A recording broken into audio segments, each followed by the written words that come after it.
जवान युवक सोनामानी के अरब हजरत अली রাদিয়াল্লাহু তাআলা তিনি পাওয়ার আলাপ এ বাবাজি আলে পাক পৃথিবীর জমিনে নবী পাকের সাহাবী আলী রাদিয়াল্লাহু তাআলা হযরতে খাতুনে জান্নাত হযরতে হাসানে পাক হযরতে হুসাইনে পাক এই চারজন আমার নবীকে দিয়ে হলো পাঁচজন আমার আপনার নবী হাত তুলে দোয়া চাইছেন আল্লাহুম্মা খাউলাই ওয়া আহলু বাইতি আল্লাহ এরা আমার আহলে বায়াত আপনি এদেরকে ভালোবাসুন আমি এই রাসূল এদেরকে ভালোবাসি আল্লাহ এদেরকে যারা ভালোবাসে তাদেরকেও আপনি ভালোবাসুন আমার আল্লাহ বলেন হাবিব তুমি যাতে রাজি আমি আল্লাহ তাতে রাজি আলে পাকের কথা বললে শিয়া আর রাসূলের শানের কথা বললে বেরিন এ ধারণা কেন আপনার এ ধারণাটা কেন থাকবে আপনার এটা তো ভুল এ তো ওয়াহাবিরা বলে সুন্নির কথা এটা নয় আমার নবী যেহেতু বলেছেন আমার আলে পাককে যারা ভালোবাসে তারাই সুন্নি জোরে বলুন তাহলে আমরা তো আলে পাক পাইনি আমরা আলে পাকের আওলাদ পেয়েছি জোরে বলুন কেমন ইমাম হুসাইন পাকের সন্তান জাইনুল আবেদিন সেখান থেকে ইমাম বাকর ইমাম জাফর সাদিক ইমাম মুসা কাজিম ইমাম আলী বিন নাকি বাবাজি এমনি করে একের পর এক আস্তে আস্তে 12 ইমাম এখন একজন আসবেন ইমাম মেহেদী জোরে বলুন এখন গাউসে পাক মুজাদ্দিদ আল ফিসানি খাজা মাইনুদ্দিন চিশতি আজমিরি সরকারে আলা হযরত হযরতে আলিমউদ্দিন নকশবন্দি হযরত আব্দুল আজিজ নকশবন্দি সাবের কালিয়ারি এক কথায় तमाम পৃথিবীর হাক্কানি মুর্শিদ সব আওলাদে হোসেন আলে পাকের মধ্যে জড়িত তাই আমরা জানি এদেরকে মানলে ওদের মানা হয় তাই ওলির দরবারে যায় তোমার ধারণা এরকম কেন যে আলে পাককে মানলেই হলো শিয়া আর রাসূলের শান মান বললে বেরেলি আমি বুঝাতে চাচ্ছি এটা যে এটা আসলেই ভুল কথা এটা আসলেই হিংসামূলক কথা কারোর উপরে চাপানো আলে পাককে ভালোবাসে নবীকে ভালোবাসে যারা রাসূলুল্লাহ বলেন তারাই আহলে সুন্নাত ওয়াল জামাত জোরে বলুন না আরো জোরে বলুন তাহলে আমরা আলে পাককে ভালোবাসবো যেহেতু আমরা তাদের পাইনি তাই আমার নবী পাক সাল্লাল্লাহু আলাইহি সাল্লাম হাদিস শরীফের মধ্যে জানিয়েছেন আমাকে পেতে হলে আমাকে যারা ভালোবাসে তাদেরকে ভালোবাসো তা আমরা কোরআন মোতাবিক দেখতে পাচ্ছি আল্লাহ পাক তাদেরকেই ভালোবেসেছেন নবীও তাদের ভালোবেসেছেন তারাও আল্লাহর ইবাদত করে রাসূলের ভালোবেসে আল্লাহর প্রিয় হয়েছেন তারা হলো আউলিয়ায়ে কেরাম জোরে বলুন কথা বুঝবেন সে যেখানকারই হোক ফুরফুরার হোক বসিরহাটের হোক আজমির শরীফের হোক আর পাঞ্জাব শরীফের হোক বাগদাদ শরীফের হোক যেখানকারই হোক তারা হাক্কানি আল্লাহওয়ালা তাদের দামানের ছায়া তলে রাসূলুল্লাহকে পাবো বলে তাদের দরবারে যাওয়া আশা করি তাদের কাছ থেকে সবক নেই আরো জোরে কোন সুবহানাল্লাহ যদি বলেন হুজুর কিরকম পাওয়ার খুব খেয়াল ওগো আল্লাহর ওলি মরে না কো অমর চিরদিন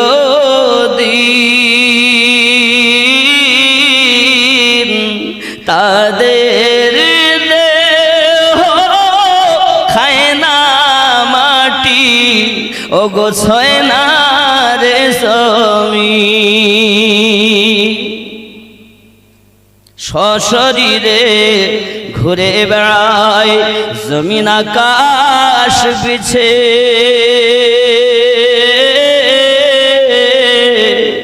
নয়ন ভরে দেখি তোমায় অনেক কথা আছে কোথায় আছো হুজুর আহারি এসো মোদের কাছে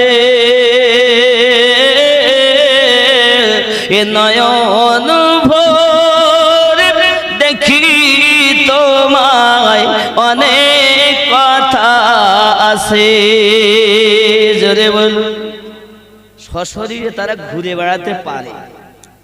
এই কথা বললে পারবো, ও জানো এও বেরিলিদের কথা। আশ্চর্য হয়ে আপনাদেরকে বলি, আমাদের নবী যখন দুনিয়ায় আগমন করবেন, আম্মা আমেনা রাদিয়াল্লাহু তাআলা আনহার কাছে আম্মা হাওয়া এসেছেন, রুহানি হালাতে ছিলেন? কথা বলেন না, সশরীরে ছিলেন। আম্মা মারিয়াম এসেছেন, সশরীরে এসেছেন। আম্মা হাজেরা এসেছেন, সশরীরে এসেছেন। আম্মা মারিয়াম এসেছেন, সশরীরে এসেছেন। আম্মা আসিয়া এসেছেন, সশরীরে এসেছেন। কে ক্ষমতা দিয়েছেন? জোরে বলে। আল্লাহ দিয়েছেন ক্ষমতা, তাই বলে তো এসেছেন আমেনা রাদিয়াল্লাহু তাআলার কাছে। আল্লাহ যদি দেয়, তুমি অস্বীকার করো কেন? তাহলে আপনার আমার অস্বীকার করার কোনো জায়গা নেই। তারপরে আরো বুঝুন, আকীদা ভালো করে বুঝুন। আমাদের নবী যখন মিয়ারাজে যান, মসজিদে আকসাতে গেলেন, আদম থেকে ঈসা নবী পর্যন্ত সবাই উপস্থিত ছিলেন। আমার নবীর মিরাজ সশরীরে না স্বপ্নে? কথা বলেন না, সশরীরে। তাই স্বপ্নে, যারা বলে স্বপ্নে এরা আমাদের না, আর যারা বলে না সশরীরে এরা আমাদের সুন্নি দল। জোরে বলেন, তারা আমার ভাই। বাবা, আমাদের আকীদা নবী পাকের মিয়ারাজ হয়েছে সশরীরে, এবং আল্লাহ তাও কোরআন শরীফে বলেন, সুবহানাল্লাযী আসরা বিআবদিহি লাইলাম মিনাল মাসজিদিল হারাম ইলাল মাসজিদিল আকসাল্লাযী বারাকনা। জোরে বলুন। আমার আপনার নবী সাল্লাল্লাহু আলাইহি ওয়াসাল্লাম মসজিদে আকসাতে গেছেন। আব্বা আদম থেকে ঈসা নবী পর্যন্ত সব নবী উপস্থিত কাতারে। জোরে বলুন। সশরীরে না রূহানি হালাতে? 2 রাকাত নামাজ হয়েছে। প্রথম রাকাতে সূরা ফাতিহার পর সূরা ফিল, দ্বিতীয় রাকাতে সূরা ফাতিহার পরে সূরা কুরাইশ। জোরে বলুন সুবহানাল্লাহ।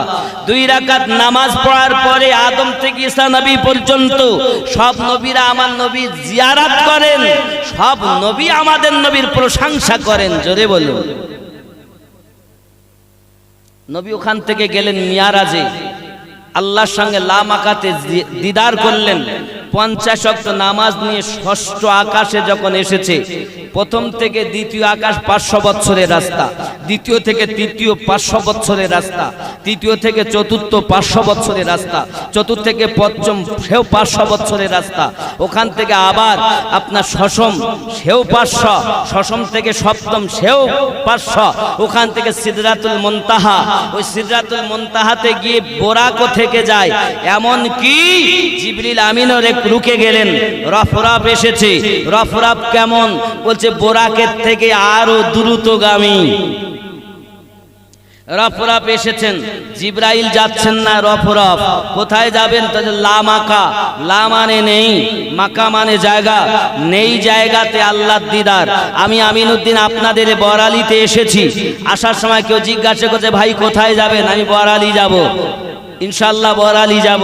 এখান থেকে কোথায় যাবেন? ইনশাআল্লাহ আল্লাহ যদি বাঁচায় আমি এখান থেকে বাড়ি যাব ইনশাআল্লাহ। তাহলে একটা জায়গার নাম বলবো, লোক বুঝবে। যদি আপনারা জিজ্ঞাসা করেন ভাই কোথায় যাবেন, আমি আমিনউদ্দিন বলি এমন জায়গায় যাব যে জায়গার জায়গা নাই, তো বোঝা যাবে কিছু? কথাগুলো বুঝবেন বাবা। এখন ইউটিউবের যুগ। আমি আগে জীবনী করে করে ওয়াজ করছি। এখন কিছু আমরা সুন্নি, আমরা কাউকে দলে ডাকি না, কিন্তু আমার দলে যারা আছে তারা যেন দলছুট না হয়, এর জন্য আমার এতটা মেহনত। আপনারা আজ বসেছেন, আমি এটাই আপনার বলছি, আমরা যারা ওলি আল্লাহকে ভালোবাসি আমরা অন্য দলে যাব। এই কারণে আমি আপনাদের হাতে ধরে পায়ে ধরে বুঝাতে চাচ্ছি। কারণ ফজিলাত সম্পর্কে বহু ওয়াজ শোনা যাবে, আকীদা সম্পর্কে কম ওয়াজ হয়। খুব ভালো করে বুঝবেন। জীবনী ওয়াজ বহু শোনা যাবে, নেট খুললে আমিনউদ্দিন পাওয়া যাবে, কিন্তু বুঝতে হবে জিনিসগুলো। আমাদের আকীদা কোথায়, আমরা কেন সুন্নি? এ বাবাজি আমার খুব খেয়াল করুন, এখন আমার আপনার নবী সাল্লাল্লাহু আলাইহি ওয়াসাল্লাম ওই সিদরাতুল মুনতাহাতে জিবরিল আমিন থাকলেন। আমার নবী বলেন, জিবরাইল আগে যাব, চলেন হুজুর, এটা বর্ডার, আমি আগে যাব না, কারণ আমার 600 ডানা আছে, একটা ডানাও থাকবে না, জ্বলে যাবে। জোরে কন্না সুবহানাল্লাহ। जो सिदरा पर नबी गए तो जिब्राइल बोले जरा गया उधर परे तो जल पड़ेंगे पर मेरे। আমি যদি একটু চুল পরিমাণ এগিয়ে যাই তো আমার ডানা সব জ্বলে যাবে। जो सिदरा पर नबी गए तो जिब्रील बोले जरा गया उधर परे तो जल पड़ेंगे पर मेरे। नबी जी आगे चल पड़े, नबी जी आगे चल पड़े, वो सिदरा से निकल पड़े, वो सिदरा से निकल पड़े। ज़मीन पुकार उठी यही नबी नबी नबी नबी नबी नबी नबी नबी नबी नबी नबी नबी। আরো জোরে বলুন না, নারে তাকবীর, নারে তাকবীর, নারে রিসালাত, নারে বেলায়াত, নারে তাকবীর। আব্বা আমার খুব খেয়াল। এখন জিবরিল আমিন আর গেলেন না, উনি বলছেন, হাবিব আপনি আমার মতো নয় যে বাধা দেব, আমি আপনার মতো না যে সঙ্গে যাব। সুবহানাল্লাহ বলে। যে জিবরাইল সমস্ত নবীদের কাছে ওহী এনেছেন, আল্লাহর পয়গাম এনেছেন, তিনি বলছেন আপনি যান, আমি যেতে পারবো না, আমার ডানা জ্বলে যাবে। তার মানে জিবরাইলের থেকে আমাদের নবীর পাওয়ার কম না বেশি? যারা বলে কম এরা 72 দলে, যারা বলে বেশি তারা জান্নাতি দলে। আমি ইসলামের ভিতরে ডিভাইডেড করতে আসিনি, ডিভাইডেড ওই জগৎ ওখান থেকে হয়ে আছে। যারা আমার তারা আমারই থাকবে, যারা নবীওয়ালা তারা নবীওয়ালাই থাকবে, যারা আলে পাককে ভালোবাসে বাসবে, ওলি আল্লাহর প্রেমিক তারা প্রেমিকই থাকবে। সেটাই আমার আজকের মেসেজ। আমরা অন্য দলে যাব না, কারণ আমাদের আমলের ত্রুটি থাকতে পারে, আমাদের ইমানে কোনো ত্রুটি, ঠিক কি না? আব্বাজি আমার সোনা মানিকের, জিবরিল আলাইহিস সালাম আমার নবী পাককে বলেন, হুজুর আপনি যান, আমি আপনার মতো না সাথে যেতে পারি না, আপনি আমার মতো নয় যে বাধা দেব। জিবরিল আমিন বলেন, আমি আপনার মতো নয়, আমরা বলি আমরা নবীর মতো নয়। নবী গো আপনি আমার মতো নয়, ও গো নবী আপনি আমারও মতো নন, কারণ আপনি হলেন আল্লাহর হাবিবুল্লাহ, আমি হলাম জিবরিল আমিন। আমার নবী তার উপাধি দিয়েছেন রুহুল। জোরে বলুন রুহুল্লাহ। জিবরাইলের টাইটেল কেন? এ যুবকেরাও খুব ভালো করে বুঝুন। যেদিন মা মারিয়ামের কাছে উনি কি ফু দিলেন, নাক দিয়ে ঢুকে গর্ভবতী হলেন, আল্লাহর নবী বলেন, জিবরিল তুমি রুহু দিয়েছ মারিয়ামকে, তোমার উপাধি রুহুল্লাহ। জোরে বলুন। বন্ধুরে জিবরিল আমিন থেকে গেলেন, নবী আমার গেলেন কোথায়? আল্লাহ পাক আল্লাহ তাআলা আওয়াজ করে, আমার আপনার নবী বলেন, আমি যখন যাই আমি সিদরাতুল মুনতাহার কাছে আমি একজন সুন্দর যুবককে দেখি, আমি জিজ্ঞাসা করি আল্লাহ এই যুবকটা কে? আমার আল্লাহ পাক আওয়াজ করে বলেন, হাবিব উনি হলো পৃথিবীর জমিনে আমি তো নবুয়ত সমাপ্ত করেছি, নবী আর আসবে না, নবী আর হবে না, কিন্তু নবুয়তের পরে বেলায়াতের সারতার যার কাছে দিয়েছি, সেই বেলায়াতের তার কাছে পৌঁছিয়েছি, তার নাম জগতে হবে মহিউদ্দিন আব্দুল কাদের জিলানী। আয় আল্লাহ পাক খুবসুরাত এই যুবকটি জগতের বুকে যাবে, আব্দুল কাদের জিলানী হবে, বেলায়াতের মাথার তাজ থাকবে। আমার নবী পাকের খেদমত করলেন, নিকটে গেলেন, আর আমার রাসূলুল্লাহর কদম মোবারকা তার পিঠ মোবারকায় নিয়েছেন। গাউসে পাকের পিঠে আমার নবী যখন কদম রেখেছেন, বাবাজিরা আমার, রাসূল আমার ঘোষণা করে দেন, আয় আব্দুল কাদের মহিউদ্দিন বাগদাদি, আজ তুমি আমার কদম মোবারকাকে, কাঁধ মোবারকায় নিয়েছো। জগতে যত আউলিয়ায়ে কেরাম আসবে সকলের কাঁধ যেখানে তোমার কদম থাকবে সেখানে। আজ মিরাজের রাতে আমি নবী ঘোষণা দিলাম। আপনি জানেন না, খোঁজ রাখেন না। বন্ধুরে দরুদি নবী সাল্লাল্লাহু আলাইহি সাল্লাম গাউসে আজমকে ওই দিন কবুল করেছেন, আমার আল্লাহ পাক তাকে পাওয়ার দিয়েছেন। গাউসে আজম ঘোষণা করেছেন, আমি আব্দুল কাদের যদি আমার শানকে আমি যদি দরিয়াতে ডালি, দরিয়া রাস্তা বেনে যাবে। আমি গাউসে আজম যদি আপনার পানিতে দেই, পানিটা রাস্তা হবে। আমি যদি আগুনে দেই, আগুন বাগিচা বেনে যাবে। জেনে রাখো, যখন ইব্রাহিম নবীকে আগুনে ফেলা হয়, আমি গাউসে আজম তখন ইব্রাহিম আলাইহিস সালামের গলার কাছে মওজুদ ছিলাম। যখন ইউনুস নবীকে মাছে গিলে খায়, আমি ওই ইউনুস নবীর কাছে মওজুদ ছিলাম। আদম নবী পৃথিবীর জমিনে গেছেন, আদমের কাছেও আমি ছিলাম। আজ মিরাজের রাতে রূহের জগৎ আল্লাহ তাকে সৃষ্টি করেছেন। ও বাবাজি আমার, গাউসে আজম বলেন, পৃথিবীর জমিনে আল্লাহ আমাকে শান ও মান দিয়েছেন। এই জগতে যত আউলিয়া, সকল আউলিয়ার সরতাজ গাউসে পাক, জোরে বলু। নমরুদ যখন ইব্রাহিম নবীকে ফেলেন, তখন আমি মওজুদ ছিলাম ওখানে। সেই গাউসে পাক, এ আল্লাহর দেওয়া শান, জোরে বলুন না সুবহানাল্লাহ। আমার কথা বুঝতে পারছেন আব্বাজি আমার? বোঝা গেল।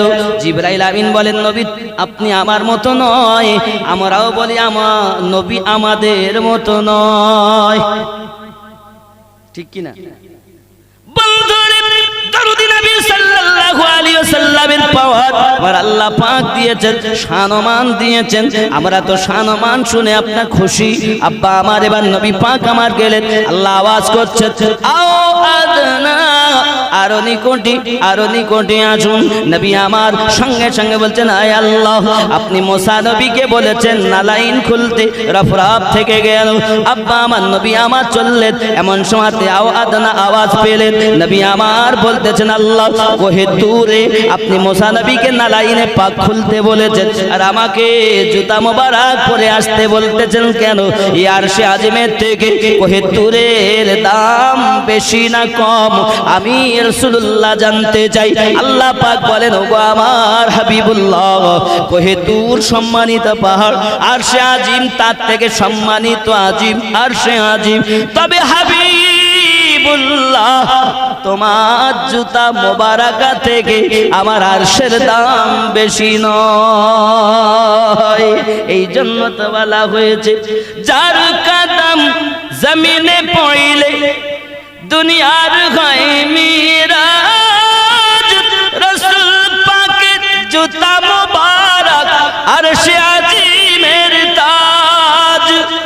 সেই নবীর রওজা দেখিলে হবে জান্নাতের হকদার, জিবরাইল চুমে যার দরবার। জোরে বল, নবীর জুতা মোবারক।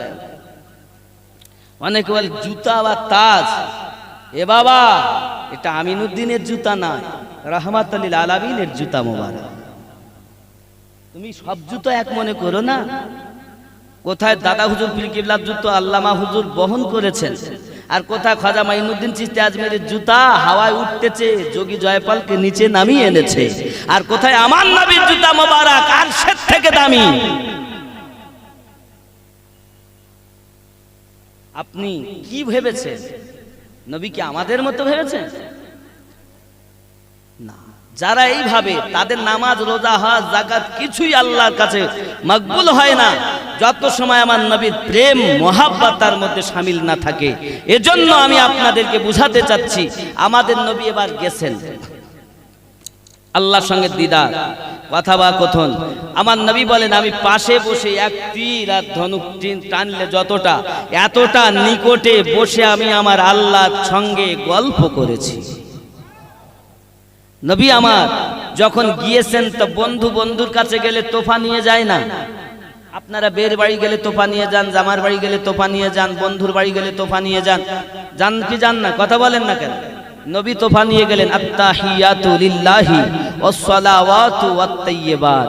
আমার আল্লাহ বলেন, আসসালামু আলাইকা আইয়ুহান নাবিয়্যু ওয়া রাহমাতুল্লাহি ওয়া বারাকাতুহু, আসসালামু আলাইনা ওয়া আলা ইবাদিল্লাহিস সালিহিন, আশহাদু আল্লা ইলাহা ইল্লাল্লাহু ওয়া আশহাদু আন্না মুহাম্মাদান আবদুহু ওয়া রাসূলুহু। জোরে বলেন সুবহানাল্লাহ।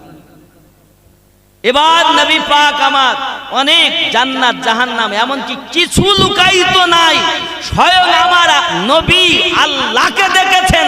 যিনি আল্লাহকে দেখছেন, যত নবী সবাই দাবি করেছেন আল্লাহ দেখার, একজনই দেখেছেন, তিনি আমাদের নবী।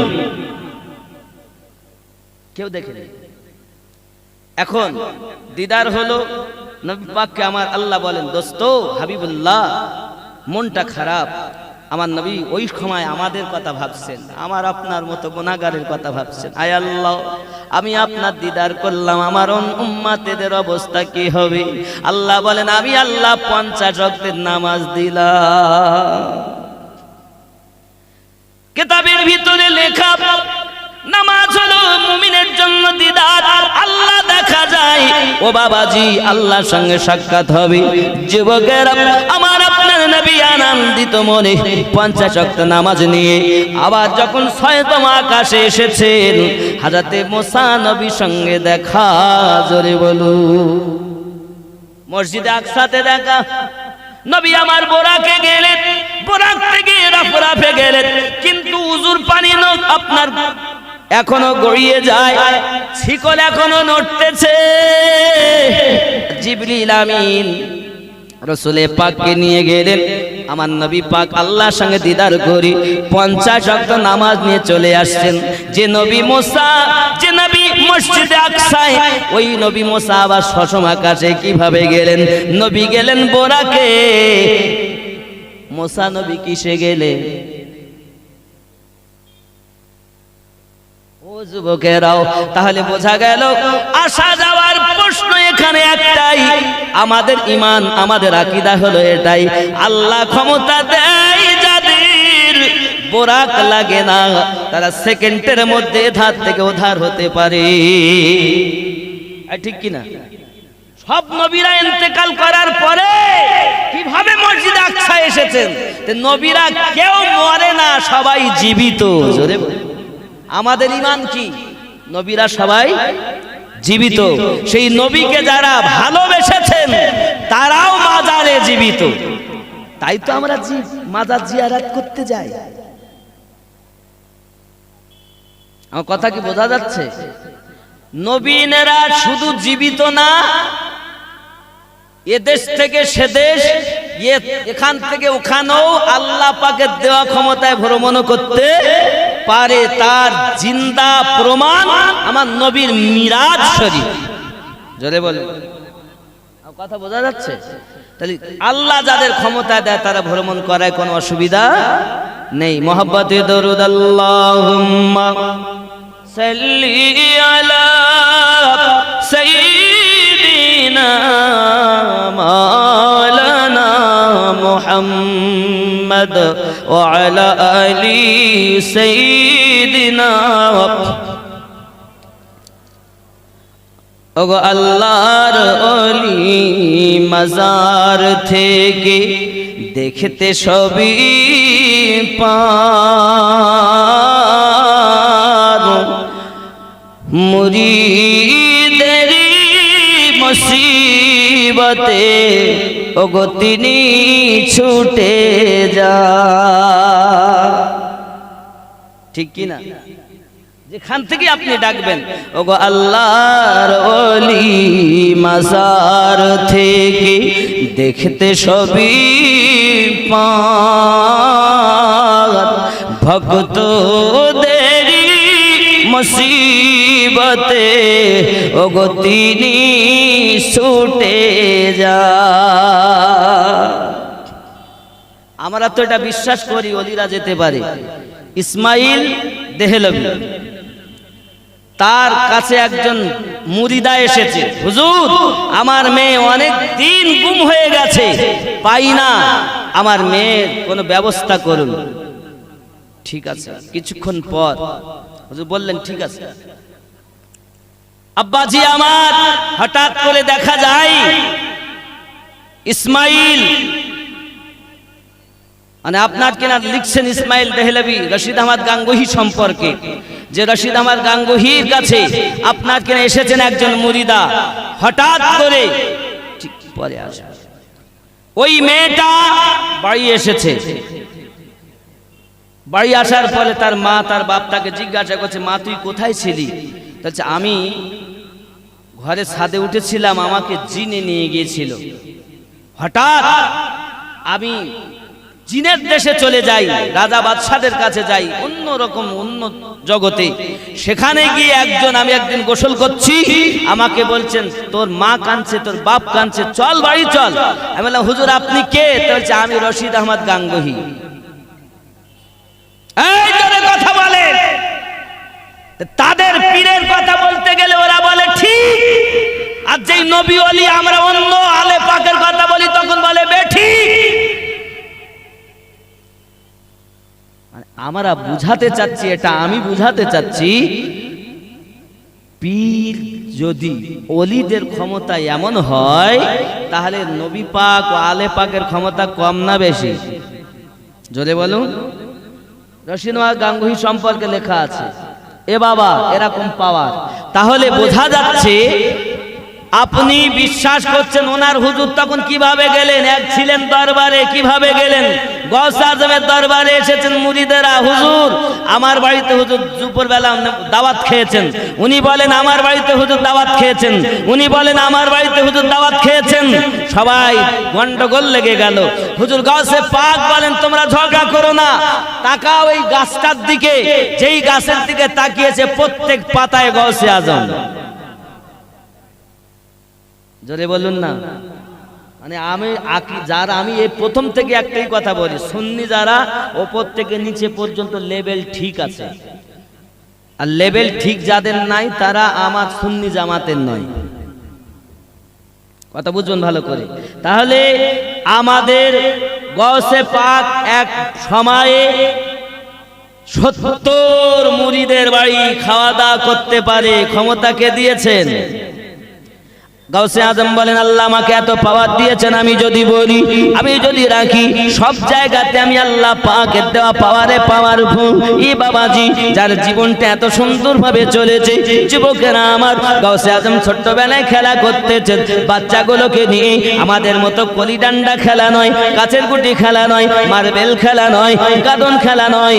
এ বাবাজি আমার এখনকার ছেলেরা আবার এসব খেলে না, শুধু মোবাইলে ফ্রি ফায়ার খেলে। কি খেলে?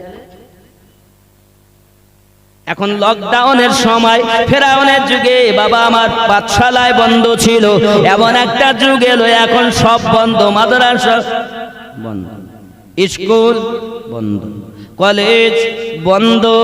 আমি ভেবে পাই না ব্যাপারটা কি। বোঝার চেষ্টা করুন ছেলেরা মেয়েরা, বাবা আমার আর স্কুলে যেতে পারে না, কলেজে যেতে পারে না, পাঠশালায় যেতে পারে না। আব্বা আমার বাচ্চাগুলো বেকার হয়ে গেল, বাড়ি কি করবে? মোবাইলে তো অভাব নাই, টিপে টিপে ফ্রি ফায়ার খেলেছে। বাবা যে ছেলে ঘুমিয়ে ঘুমিয়ে পড়া বলতো, ওই ছেলে আজ ঘুমিয়ে ঘুমিয়ে মায়ের গাল ফুলিয়ে দিয়েছে ঘুষি মেরে। ঠিক না বাবা? এ বাবা কোন সময় নমরুদের যুগে বন্ধ ছিল পাঠশালা, ফেরাউনের যুগে বন্ধ ছিল পাঠশালা, আর এমন অবস্থা বলছে কি? বলছে লকডাউন, করোনা করোনা। আমার তো বুঝে আসে না রে বাবা, এ সোনা মানিকেরা মরণ দেয় কে? জোরে বলে। মরণ যদি আল্লাহ দেয়, পৃথিবীর জমিনে আল্লাহ মরণ দেয়, ও যুবকেরা আমার আপনি আমি বললে চলবে না। আল্লাহ পাক মরণ দিয়েছেন, আল্লাহ পাক নেবেন, জীবন দিয়েছেন আল্লাহ, জীবন নেবেন আল্লাহ। কোনো ক্ষমতা নাই আমাদের মৃত্যু দিতে পারে। তবে বাবাজি আমার, দুনিয়া যেটা শরীয়তের নিয়ম, তুমি এটা থেকে বাঁচো, এটাই হলো ব্যাপার। এ যুবকেরা, সোনা মানিকেরা, আমরা মুসলমান, আমরা 5 ওয়াক্ত নামাজ পড়ি। বাবাজি, হাত ধুই, হাতের গোনা চলে যায়, মুখ ধুই, মুখের গোনা চলে যায়, নাক ধুই, নাকের চলে যায়। বাবাজি আমার, মাথা মাসা করি, সমস্ত গোনা গেল, পা ধুয়ে গেল, সব হয়ে গেল। তারপরও যে আপনার ত্রুটিগুলো আছে, আপনি যখন নামাজে দাঁড়ালেন, সমস্ত ফেরেশতারা নিয়ে দাঁড়িয়ে যায়, এ বাবাজি রুকুতে চলে যাও, সমস্ত কিছু নিচে পড়ে যায়। আল্লাহর ফেরেশতা আবার মাথায় চাপাতে চাই, সঙ্গে সঙ্গে আমার আল্লাহ পাকের ফেরেশতারা, রহমতি ফেরেশতার আওয়াজ করে করে বলেন, আমার আল্লাহ পাক আওয়াজ করে বলেন, খবরদার আমার বান্দা বান্দির মাথায় চাপিও না, সে আমি আল্লাহকে ভয় করে নামাজে দাঁড়িয়েছে।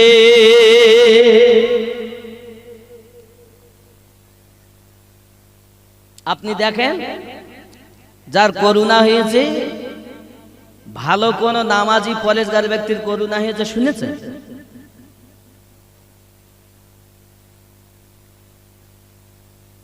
তার মানে মুসলমান যখন ঘাড় মাসা করে, এই ঘাড় মাসা করার জন্য আল্লাহ পাক তাকে সমস্ত মুসিবত থেকে বাঁচায়। জোরে বলুন, উযু ধুয়ে চলে যায়। যাদের হয়েছে, এরা মুসলমান হওয়ার পরে নামাজ পড়ে না ভালো করে, তাই কিছু কিছু নামধারী মুসলমানের করুণা। তবে আমি তো ভেবি পাই না, যে ওষুধ তৈরি হয়নি, ঔষধ তৈরি হয়নি, ই আবার ভালো হয় কি? কথা বুঝলেন? নেই, ভালো হচ্ছে, বলছে করুণা হয়েছে, ধরে নিয়ে গেল, কদিন পর রেখে দিলে বলছে ভালো হয়ে গেছে। এ যে কি চলছে বাবা, আমি বুঝতে পারছি না, কি খেলা চলছে দুনিয়ায়, পরে বোঝা যাবে ইনশাল্লাহ।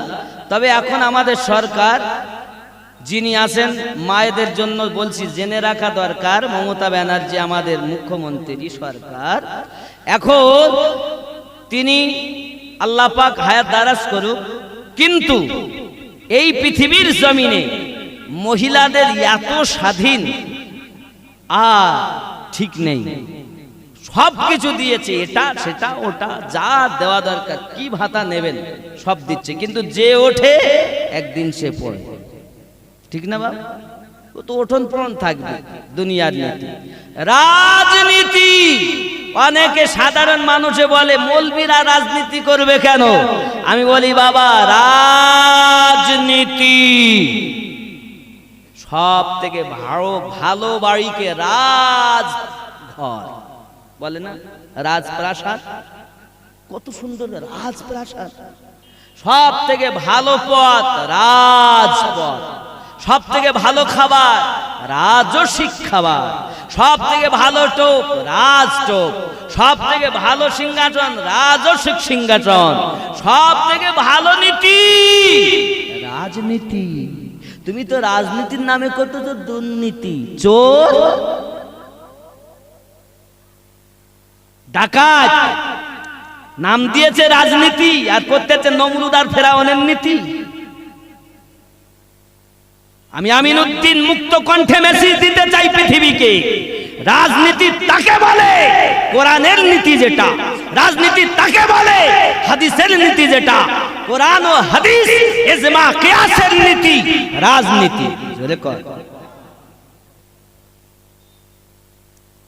কোন ধর্ম আমাদেরকে শিক্ষা দেয়নি পৃথিবীর জমিনে যে মদ খাও। কোন ধর্ম বলেছে মদ খাওয়ার কথা? কিন্তু খাচ্ছে। অন্য দলের অন্য সমাজের মানুষ তো খায়, আমার মুসলমানরা খায়, আবার তারা বলে গল্প কর, ইয়া মৌলবি হইল। এরাই আবার বলে এরা মৌলবি হলো। মদ খাও কেন? সুদ খাও কেন? সুদ তো ঘরে ঘরে হয়ে গেছে। কোন ধর্ম বলেনি সুদ খাওয়ার কথা। খাচ্ছে, এই খাচ্ছে না। আর সুদের গোনা সব থেকে ছোট গোনা হলো বাবা 36 বার ব্যভিচার জেনা করলে যে গোনা হয়, সুদ খেলে সেই গুনাহ হয়। এত বড় জঘন্য কাজ আপনি আমি করতে পারি? মুসলমান আল্লাহ ভুলে গেছে, মুসলমান নবী ভুলে গেছে, মুসলমান ওলি আল্লাহদের ভুলে গেছে।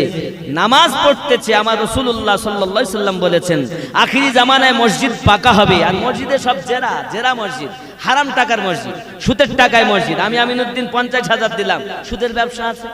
আর একজন জন কেটে 200 টাকা দিয়েছে, ওরও টাকা। আয়াল সাল ছাড়া ওয়াজ করতেছি, আপনি ভালো লাগতেও পারে, নাও লাগতে পারে। সব মসজিদে এখন নামাজ হয় না, সব মসজিদে দান করলে সওয়াব হবে না, আর সব মাদ্রাসা দান করলে সওয়াব হবে না। যেমন সব মানুষকে দান করলে সওয়াব হয় না, তো সব মসজিদে দান করলে সওয়াব হয় না, আপনার পয়সাটাও নষ্ট হয়। হুজুরে কিরকম করে বুঝবো? মসজিদে জেরা এখন বেশি। এখন আমি সুদের ব্যবসা করি, 50,000 দিয়েছি, হারামের ব্যবসা আমার আমি দিয়েছি। আপনি জন মজুরি খেটে বেড়ান, আপনাকে বলেছে ভাই টাকা দেন, আপনি 200 নয়, 250 নয়, 500 দিলেন। আমার 50,000 আপনার 500 একসঙ্গে লেগেছে, পুরো টাকাটাই বরবাদ হয়েছে। মসজিদে জেরা। সব মসজিদে নামাজ হয় না। খালি 2 তলা 5 তলা বিল্ডিং দেখলে হবে না, আগে দেখতে হবে কি অবস্থা। ভালো করে বুঝবেন। তাহলে হারাম টাকা দান করলে সব হয় না। ও ব্যক্তি নাম কেনার জন্য 50,000 আমিনুদ্দিন দিয়ে নাম কিনেছে, আর আমি এমন ভাবে দোয়া করলাম আল্লাহ ওরে জান্নাতে দাও, কেন 50,000 দিয়েছে? এই ভালো করে বলেন।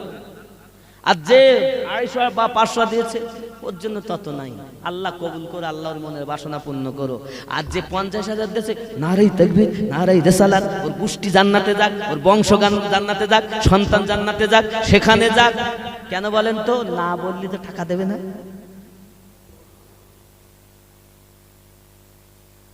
বুঝতে পারেননি খেলাটা কোথায়? এখন আসুন, সব মসজিদে দান করলে সব পাওয়া যায় না কেন? ওগো আমার জওয়ান যুবক সোনা মানিকের, আমার নবী আপনার নবী সাল্লাল্লাহু আলাইহি ওয়াসাল্লাম মসজিদে নামাজ পড়তে গেছেন, হঠাৎ মাথার উপরে একটা পাথর রেখে দিয়েছেন।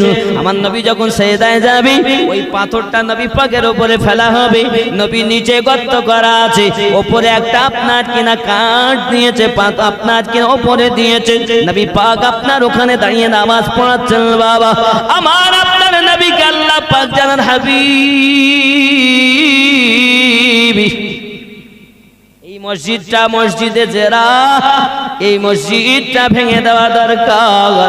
যে মসজিদ আমার নবীর দুশমনী শিক্ষা দেওয়া হয়, যে মসজিদে বসে বসে ইমাম সাহেব ওয়াজ করে, নবী আমাদের মতো মানুষ যে মসজিদে ইমাম সাহেব বলে, হয় ইমাম পাল্টাতে হবে, আর নইলে বাবা ওই মসজিদটাকে সুন্দর করে আপনার ভালো পয়সায় তৈরি করে একজন আশিকে নবী, আশিকে আউলিয়া ইমাম রাখতে হবে। যে ইমাম বলে এ মসজিদ আপনার নবী আমাদের মতো মানুষ।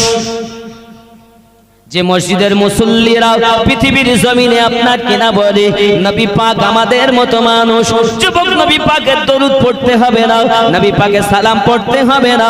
এ যুবকেরা আমার, ওই মসজিদে যদি ওই সব মানুষদের নেতৃত্ব থাকে, বোঝা গেল যে মসজিদে আমার নবী পাকের কোনো সম্মান হয় না, যে মসজিদে আলে পাকের কোনো সম্মান হয় না, যে মসজিদে আল্লাহর নবীর ওয়াফাদার উম্মাতগণের ওলি আল্লাহদের সম্মান হয় না, এইরকম মসজিদকে আমার নবী নিজে গিরিয়ে দিতে বলেছেন। সাহাবায়ে কেরামদেরকে নবী পাক বললেন এই মসজিদটা ভেঙে দাও।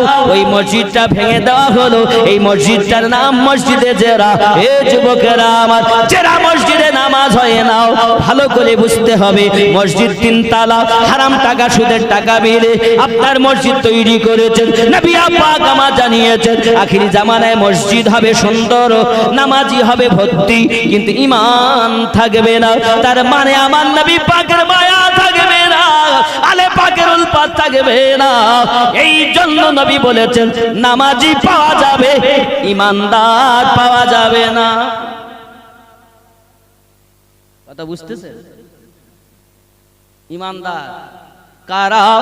অনেকে বলে নামাজ পড়লে ঈমান হয়। আমি বলি বাবা, নামাজ হলো ঈমান নয়, নামাজ হলো আমল। ঈমান হলো বিশ্বাসের নাম, আল্লাহর প্রতি বিশ্বাস, নবী পাকের প্রতি বিশ্বাস, আলে পাকের প্রতি বিশ্বাস, বাবা সাহাবায়ে কেরামের প্রতি বিশ্বাস, আউলিয়ায়ে কেরামের প্রতি বিশ্বাস, কোরআনের প্রতি বিশ্বাস, ফেরেশতার প্রতি বিশ্বাস, মরণের প্রতি বিশ্বাস, মরণের পর আবার পুনরুত্থান হব তার প্রতি বিশ্বাস, হাসর নাসর হবে তার প্রতি বিশ্বাস, নবী পাকের শাফায়াত পেয়ে জান্নাতে যাব, এর নাম ঈমান বিশ্বাস। ঠিক কি না? আল্লাহ যদি হিসাব নেন, আচ্ছা আমরা দিতে পারি? আমার নবী চলে যাচ্ছেন, কবরে আযাব হচ্ছে কিসের? তো বলছে পেশাবের ছিটা থেকে বাঁচেনি। পেশাবের ছিটা থেকে না বাঁচলে যদি কবরে আযাব হয়, নামাজে ত্রুটি ছিল না, রসুলের ভালোবাসায় ত্রুটি ছিল না, সব ভালো ছিল, ত্রুটি হলো শুধু পেশাবের ছিটা থেকে বাঁচেনি। এ বাবা, তাহলে পেশাবের ছিটা থেকে না বাঁচলে যদি এই হয়, তাহলে আর কি গো? আল্লাহ যদি হিসাব নেন, আমরা হিসাব দেওয়ার আমাদের যোগ্যতা নেই। হাসরের মাঠে শুধু আমার নবীর শাফায়াতটুকু পাওয়ার জন্য আমি আপনাদের কাছে মেসেজ দিতে চাই, বিবি বাচ্চা, মা বাপ, বন্ধু বান্ধব, দুনিয়া সবার থেকে বেশি রাসূলুল্লাহকে মুহাব্বত করুন। যে ওয়াক্তের নামাজ পারেন পড়েন, সত্য কথা বলেন, সুদ খাবেন না, মদ খাবেন না, গাঁজা খাবেন না, আল ঠেলবেন না, সত্য কথা বলুন, হালাল রুজি খান, নামাজ পড়ুন। 5 ওয়াক্ত আপনি পারলেন না, 2 ওয়াক্ত জামাতে হলো, 1 ওয়াক্ত জামাতে হলো, বাদ বাকিগুলো আপনি কর্ম সেরে এসে নামাজ পড়ুন। আল্লাহর কাছে এশার নামাজের পর দোয়া চান, আল্লাহ আমি কর্মজীবী মানুষ, সন্তানের দিকে তাকিয়ে কর্মের জন্য আমি নামাজ পড়তে পারিনি, আল্লাহ মাফ করে দাও, আল্লাহ আমার কাজা হয়ে গেছে। আমার নবী বলেন, উম্মত কাঁদিস না। এই জন্য তো হাসরের মাঠে আমি বলবো আনালাহা আনালাহা, সব নবী ফিরিয়ে দেবেন, আর আমি নবী তোদের জন্য দাঁড়িয়ে থাকবো। আর আপনি সেই নবী কি ভুলছেন? সে নবী আমাদের মতো। ওগো আমার জওয়ান যুবক সোনামানিকে, আমি বুঝাতে চাই না, আমাদের নবী সাল্লাল্লাহু আলাইহি ওয়াসাল্লামকে আল্লাহ পাক পাওয়ার দিয়েছেন। ও যুবকেরা, ওলি আল্লাহকে পাওয়ার দিয়েছেন। যদি বলেন হুজুর আপনি পাওয়ার ক্ষমতা বলছেন, কোরআন শরীফে কোথায় আছে? আমার আল্লাহ পাক জানালেন, উলাইকাল্লাযী আন'আমা আল্লাহু মিনান নাবিয়্যিন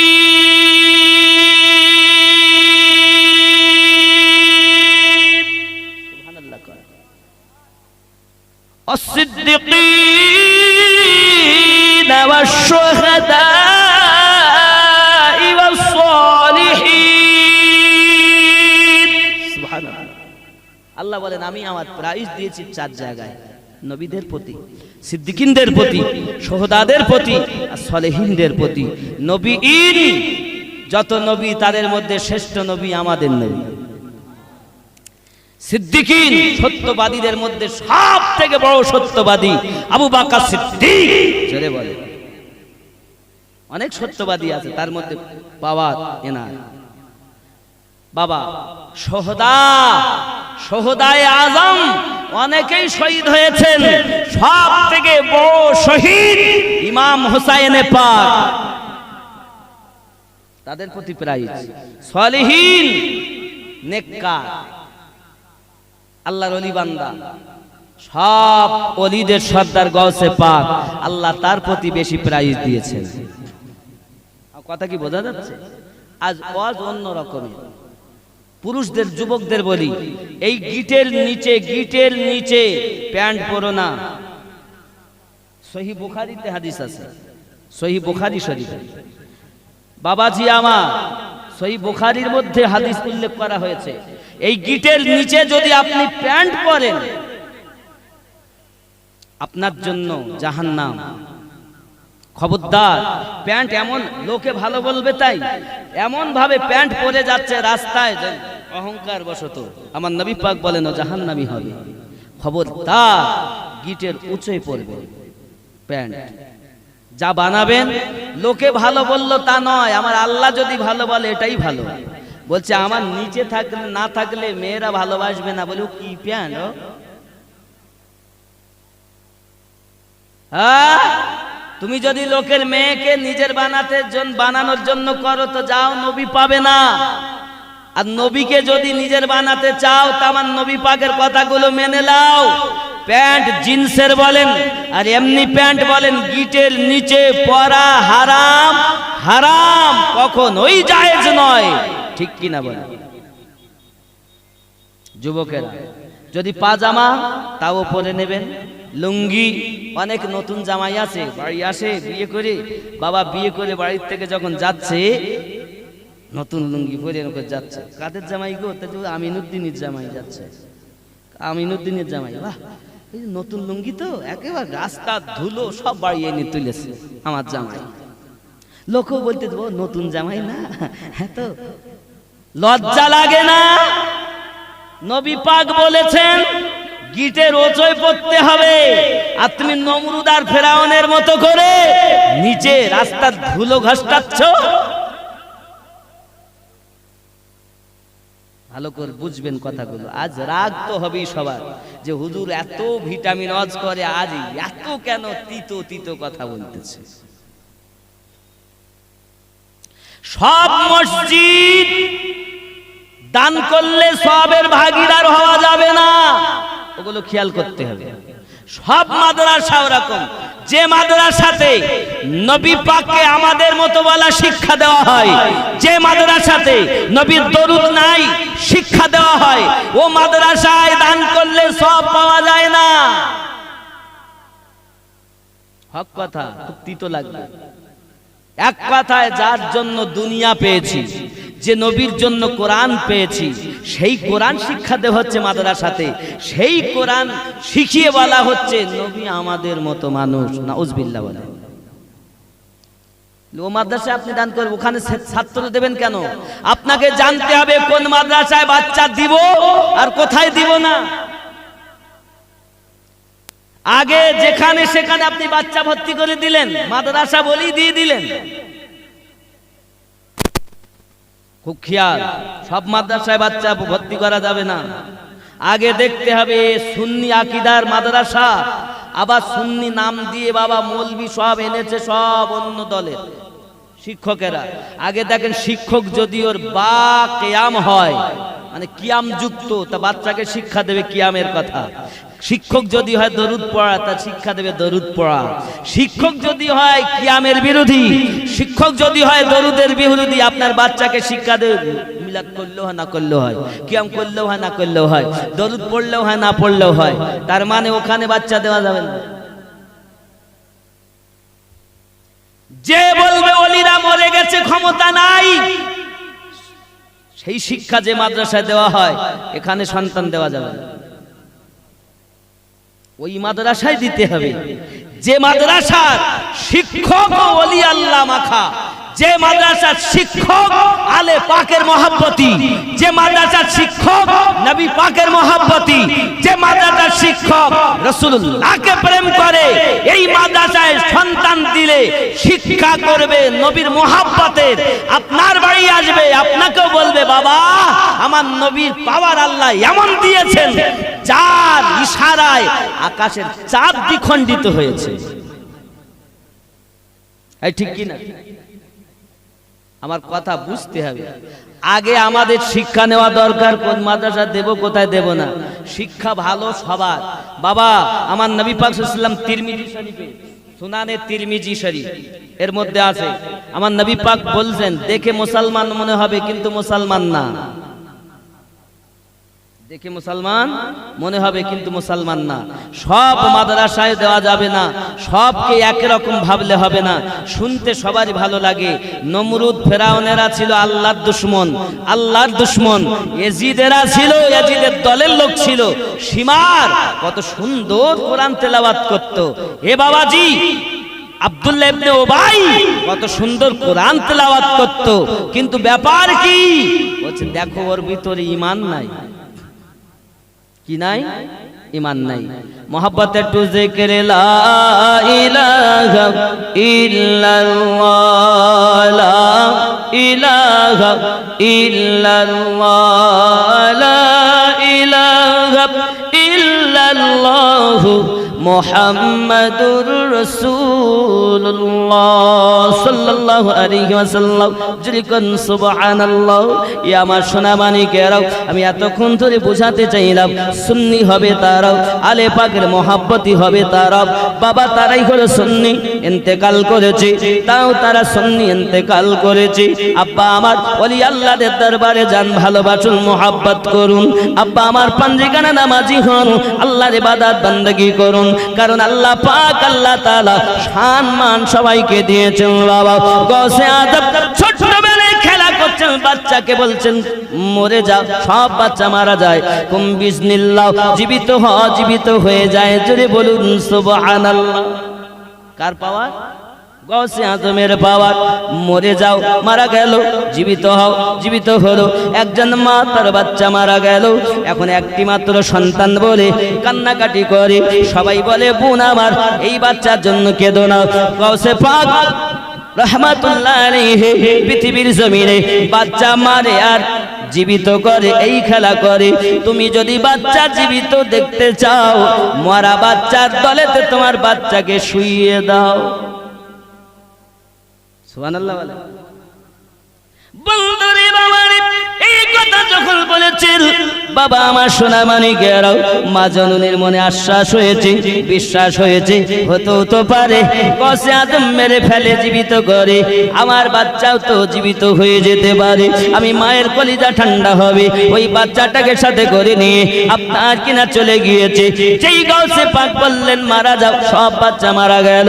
আব্বা আমার মা চট করে গিয়ে মৃত বাচ্চাদের দলের কাছে আপনার শুইয়ে দিয়েছে। গসে আদম বলেন কুম বিসমিল্লাহ, বাচ্চাগুলো তোমরা জীবিত হও আল্লাহর হুকুমে। সঙ্গে সঙ্গে বাচ্চা জীবিত হয়ে গেল। জোরে বলুন সুবহানাল্লাহ।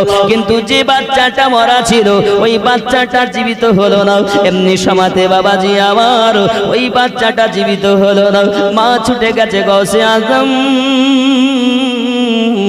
আমার বাচ্চাটা, ওই বাচ্চাটা জীবিত হলো না কেন? সব উঠে গেল, ওই বাচ্চাটা মরে রয়েছে কেন? গসে পাক বলেন মা গো, যাকে আমি মেরেছি তাকে আমি বাঁচিয়েছি, আর যাকে আল্লাহ মেরেছে আল্লাহ তাকে জীবিত করলে হবে, নইলে হবে না। যদি কান বন্ধুরে বাবারে, এই সোনা মানিকেরাও, গৌসে পাক রাদিয়াল্লাহু তাআলা আনহুকে যখন এমনি করে কথা বলা হয়েছে, গৌসে পাকের কাছে আপনার কিনা কথাগুলো শুনে ওই মা কান্না শুরু করেছে। হুজুর, আমি বড় আশা নিয়ে আপনার কাছে এসেছি, শুনেছি আপনি মুর্দা জীবিত করেন, শুনেছি পৃথিবীর জমিনে অনেক শান আল্লাহ আপনাকে দান করেছে। আমার এই হতভাগিনীর কোলের কলিজার যন্ত্রণা কি মিটানো যায় দাও, বাচ্চাটাকে কি আমার আপনার জীবিত করা যায় দাও। আমি বড় আশা নিয়ে আপনার দরবারে এসেছি হুজুর, একটু কোনো ব্যবস্থা করুন। গসে পাক বলেন মা দেখি কিছু হয় কি না। গসে পাক ওপর দিকে তাকালেন, আর চোখের জ্যোতি সিদরাতুল মুনতাহায় লোহে মাহফুজে চলে গেছে। তোমার আমার চোখ না রে বাবা, যে চোখ আজমির থেকে মদিনা দেখে, যে চোখ পাঞ্জাব থেকে মদিনা দেখে, এ যুবক আমার, ওই চোখ আর আমাদের চোখ এক চোখ নয় রে বাবা। আগে তুমি আল্লাহওয়ালা হও, আগে তুমি নবীওয়ালা হও, নামাজি হও, পরেজগার হও, কাম করো, লোভ মোহাম্মদ সহ্য বিলীন করো, মুর্শিদে ফানা হইয়া যাও, হানাফির রাসূল হইয়া যাও, হানাফিল্লাহ হইয়া যাও, আল্লাহ তোমাকে বাকাবিল্লাহ জীবন দান করবে। আর রাসূলি কোন সুবহানাল্লাহ।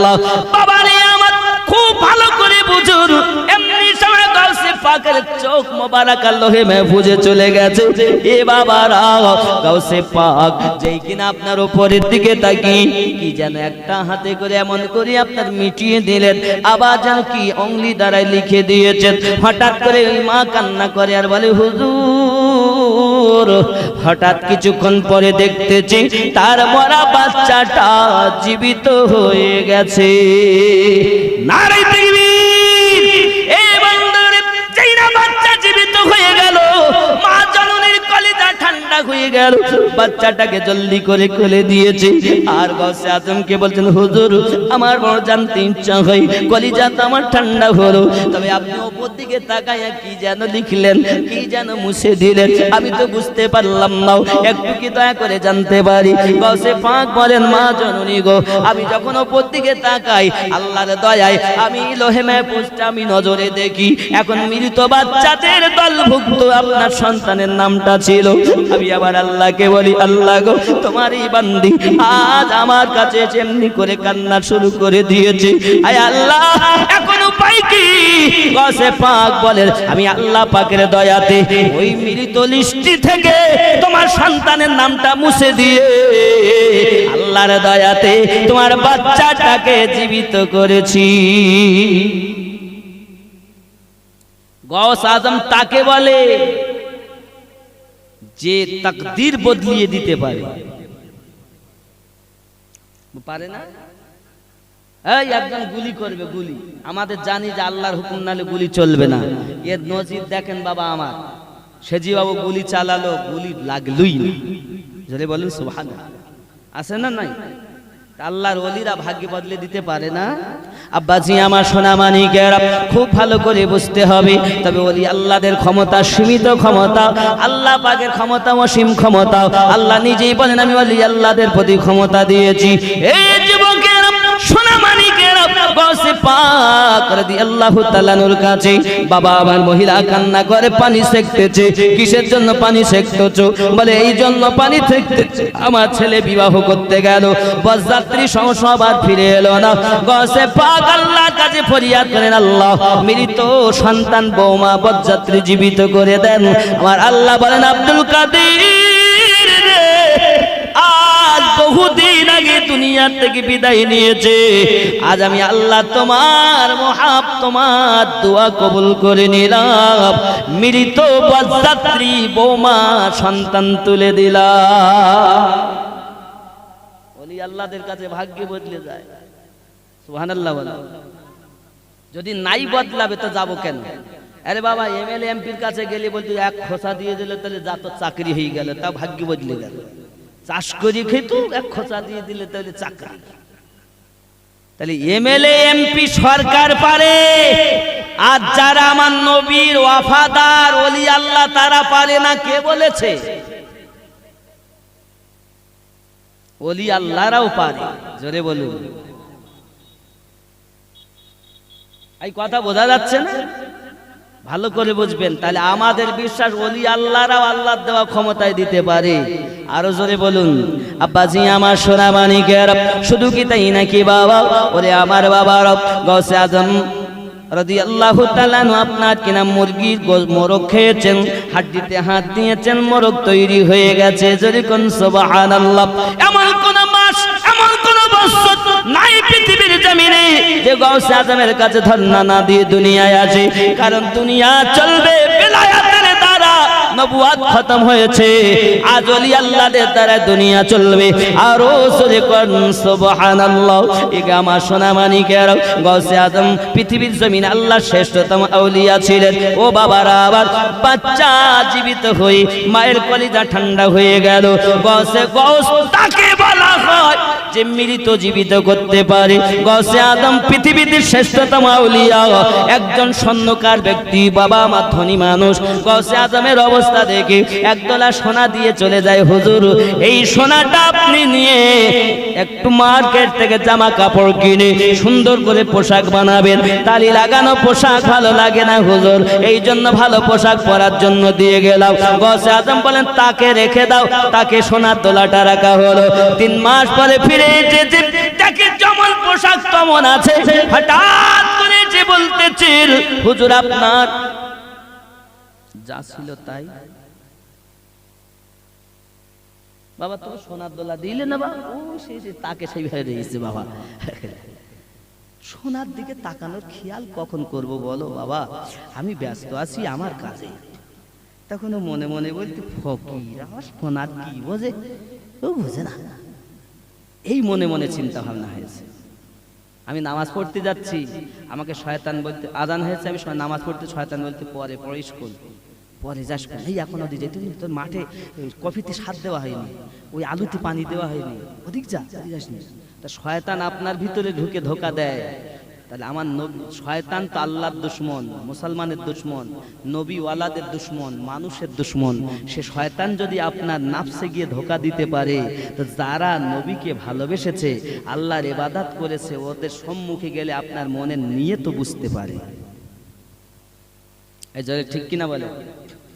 পারে না? যদি বলেন হুজুর কিরকম কথা আছে বাবা, মনের নিয়ত বোঝা যায়? দেখেন, বসিরহাট হুজুর বাংলাদেশে ওয়াজ করতে গেছেন এক জায়গায়, খুব সংক্ষিপ্ত বাবা, প্রত্যেকটা জিনিস আমি উপমা দিয়ে বোঝানোর চেষ্টা করছি, কিন্তু আজকের ওয়াজ হয়তো অন্য দিনের মতো ভালো নাও লাগতে পারে, কিন্তু যাদের লাগার তাদের লাগবে। সবসময় একরকম করলে হবে না, বুঝতে হবে জিনিসগুলো। এখন একজন হুজুরের কাছে এসেছেন, ছোট হুজুর আমার ঘর চুরি হয়ে গেছে, টাকা পয়সা হুজুর, আমি খুব অসহায় গরিব মানুষ। হুজুর বলছেন ওয়াজ করছেন, আর এই দাঁড়ান আমি ওয়াজ করছি, এই যে টাকা নিয়েছো টাকা দিয়ে এসো। তার মানে কি? হুজুর বুঝতে পারছেন ও চুরি করে এসে বসে আছে। জোরে বলে হে বাবা। তাহলে পীর বুঝতে পারছে কিভাবে চুরি করে এসে বসে আছে, মদ খেয়ে এসে বসে আছে, পরের মেয়ের হাত ধরে এসে আমার মেহফিলে বসে আছে। আল্লাহর ওলিরা বুঝতে পারেন ক্ষমতা আছে। তাহলে ওই মেহফিলে যে চোরও বসে আছে, এ হুজুর জানেন। তাই এই যে টাকা নিয়েছো টাকা ফিরিয়ে দাও, একবার বলেছেন, বেশ কিছুক্ষণ আবার ওয়াজ চলছে, তাও কেউ বললেন, কেউ উঠলো না। দ্বিতীয় টাকা যে নিয়েছো ও আমার কাছে কান্না করে দিয়ে এসো। প্রথমে একটু নরমে, তারপর একটু গরমে, তাও মানে যে চোর সেই বুঝতে পারছে যে নাম ধরে বলছে অমুকের টাকা অমুকের বাড়িতে নিয়েছে। বেশ আবার কিছুক্ষণ উনি ওয়াজ নসিহত করলেন। তৃতীয়বারের বার উনি জালালিতে এলেন, কানে শোনা যায় না, জলদি করে টাকা দাও। ছটফট ছটফট করে উঠেছে স্টেজে, হুজুর আমাকে মাফ করেন, হুজুর হুজুর আমাকে ক্ষমা করেন, এক্ষুনি দিচ্ছি।